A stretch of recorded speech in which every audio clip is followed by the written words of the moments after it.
guys, and then this is Shreya. Welcome to my 3600 square foot apartment in Pune. I am the founder of Altrove. We're a home decor brand based in India, and this house is a reflection of our brand. I share it with my husband and my 2-year-old daughter, and it's inspired by Brooklyn Loft because I lived there for 5 years and it's my absolute favorite place in the world.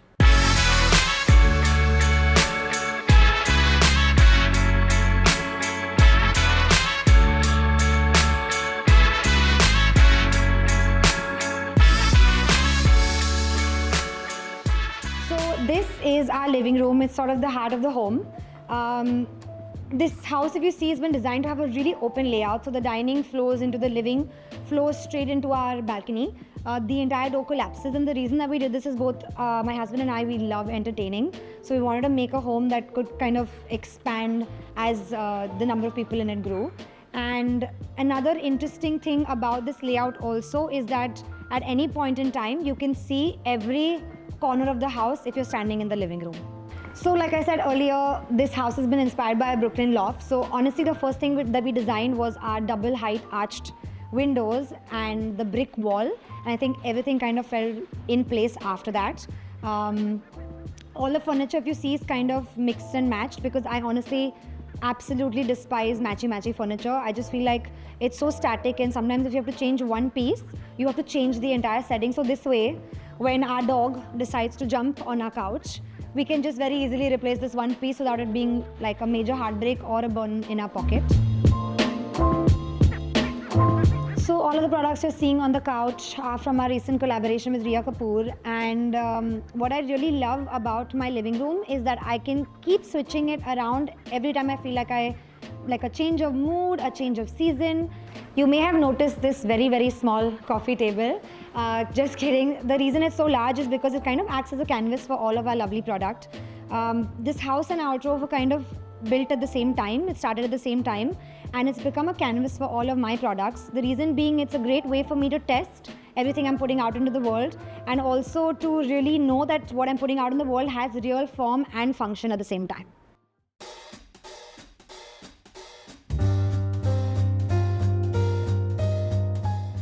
So one of my favorite things to do when I was living in New York was actually every weekend go around the city and just walk around on the streets and find cute little cafes or bars.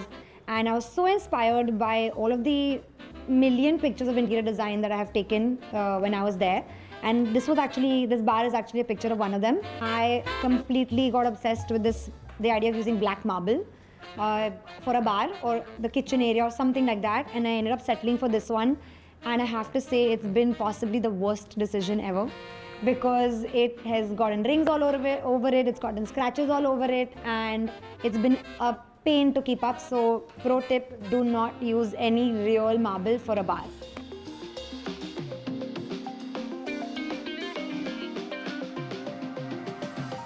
So when we were finalizing the dining area, I really wanted chandeliers above my dining table, and Yash, my husband, was completely against the idea because he said we'd feel hot when we were eating and we needed a fan. So this was our compromise. It's a very beautiful fan from Fanzart that looks kind of like a chandelier, so I'm okay with it. So this is the kitchen door. Again, like I said, my love for sliding doors is endless, and this barn rail was something I hunted for. I actually had a door like this in my apartment in Brooklyn, and I knew that I again wanted to kind of bring hints of my old life here. So that's where you have it. It's actually a very cool piece, and it kind of locks on its own and it keeps all of the mess behind there.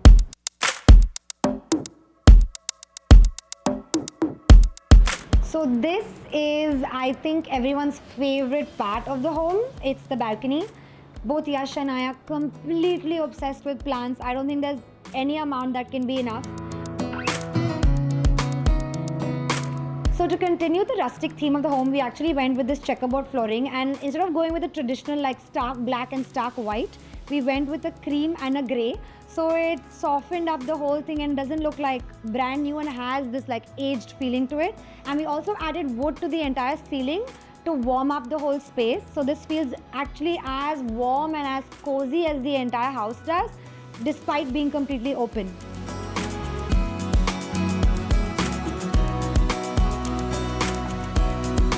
I feel like no matter how large your house is, there's never enough storage that you can have. And this really cool hack that we did was we had to get, this is a bathroom, and we had to get the heater of the bathroom. We had to find a place to store it. So this is actually the heater storage, and then we built this arched furniture piece around it.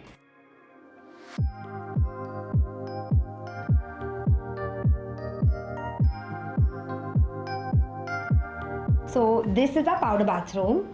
This stone sink, which I honestly got inspired by this very, very large kitchen, old-time kitchen tub that they clean dishes in, is what I was thinking about when I made this. And I didn't want it to look like this was a counter, but more like a table that this was placed on. So it's been designed to be like a table. And the black tiles are my absolute favorite.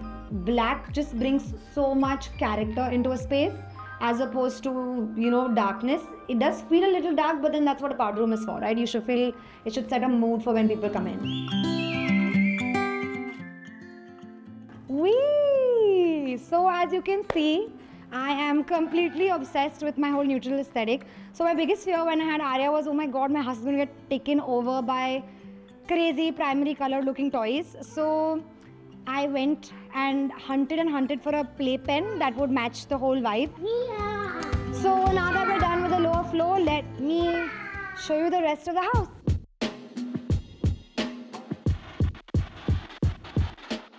Welcome to the master bedroom. So one of the main things about this room that you see is this chevron wood flooring. It was something that we fell in love with the minute we went to this little wood flooring showroom and saw all of the options, and we knew that we wanted to incorporate it somewhere in the home. The bedroom itself, as you can see, is really minimal. I actually don't like having a lot of stuff and a lot of clutter. And the room, as you can see, is just the bed, the side tables, a chair and a credenza. So most people don't know this about me, but I've actually lived most of my life in rental homes. When I was in India, we lived in a rental home until I was 18. When I moved to the States, I was in a rental home for about 6 years. And I learned very quickly to take something simple or cheap and hack it. So this credenza is actually an IKEA hack. And it was one of the first pieces that I actually decided to pick, because I knew this is what I wanted it to look like, and I knew nothing except an IKEA chest of drawers was going to work. And a fun thing about the IKEA chest of drawers, any chest of drawers in IKEA, is that they are really super functional. Their drawer channels are really soft, and they're really easy to use in comparison to anyone that's any carpentry made credenza, or even something that you buy from the most expensive store, because sometimes simple and sasta is the best.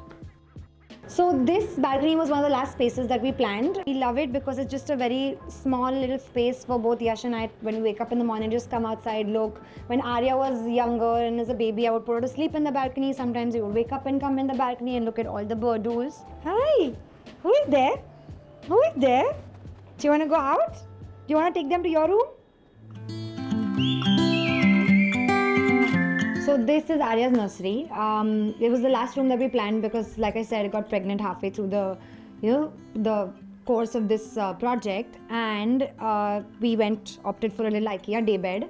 Most people opt for this for their nursery. I've seen it everywhere, but honestly, it's a hit or miss. I don't think you end up using it that much, but it still looks great with all of these pillows on it, so I don't mind. The artwork that you see behind, actually, I just updated. I was looking for artwork for her room for quite a while, and I didn't end up finding anything I liked. So this is actually, I ripped up one of her storybooks because the illustrations were so cute, and that's what it is. So I would say, yeah, pro tip, illustrations of storybooks are really beautiful looking, and they are extremely cheap, so they can be used as art. And another really great hack for frames in general is, honestly, IKEA has the best frames in the business. No one has as much variety, as many shapes, as many colors. And it's so much less stress than getting things framed, because it's a lot of effort to send it, get it done, bring it back, choose the options. It's just not worth it. Most of them work just fine. So this chest of drawers, another IKEA hack, and this basket actually is really special. When she was born, I decided that I wanted to take pictures of her every month, and I didn't know, how to take a picture, what way to show her milestones. So I got this custom made from one of our cane karigars. And it's a little, they call it a Moses basket, and you very rarely find something like this in India. So I was so pleased with it, and you won't believe, after seeing mine, I've actually made about 7 or 8 for friends, family that have liked it. So the newest addition to Aria's room is this little floor bed with a teepee. She's gotten too old to sleep in a crib now. There was this one instance where she kind of climbed out of it in the middle of the night, and I decided that's it for the crib. So we made this small little floor bed, and I wanted to do it up, so I bought a teepee from Amazon. It's really simple, plain white.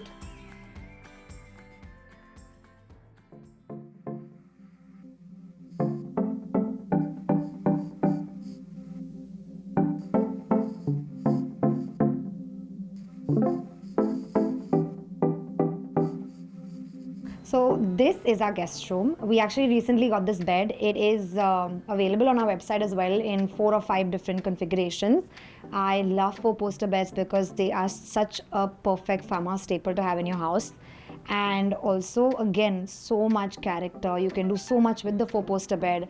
I know that sometimes with limited space it can be a little difficult, but if you have a room large enough, I would definitely recommend this.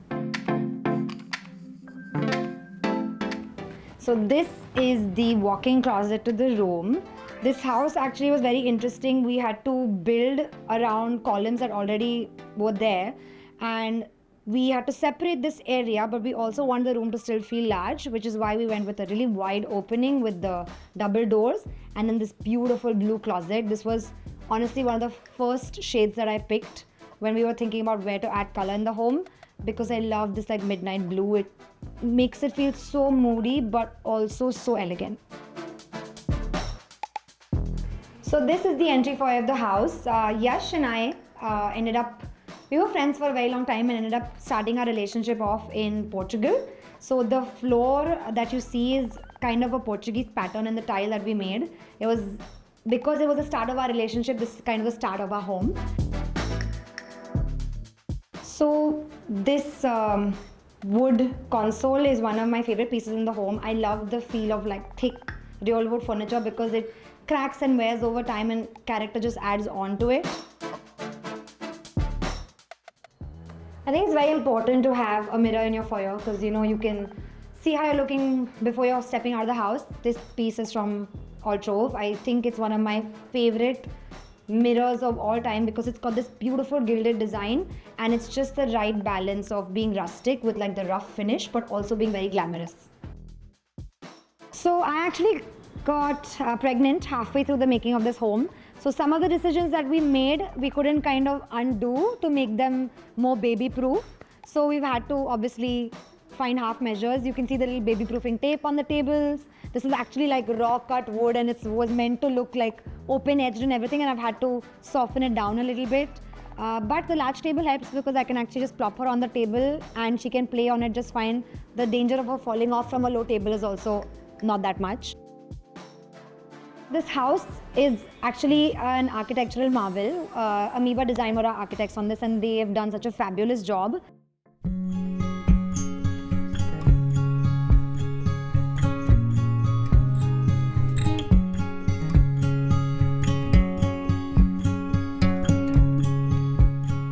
I think for me, the way this house is designed, it's all about life.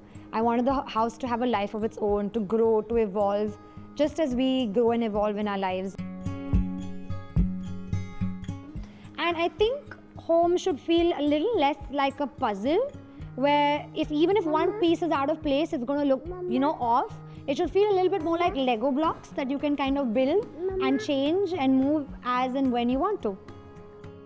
It's been absolutely lovely having you. I hope you had a good time. Thank you so much. Aria, you want to say thank yous and then? Thank you.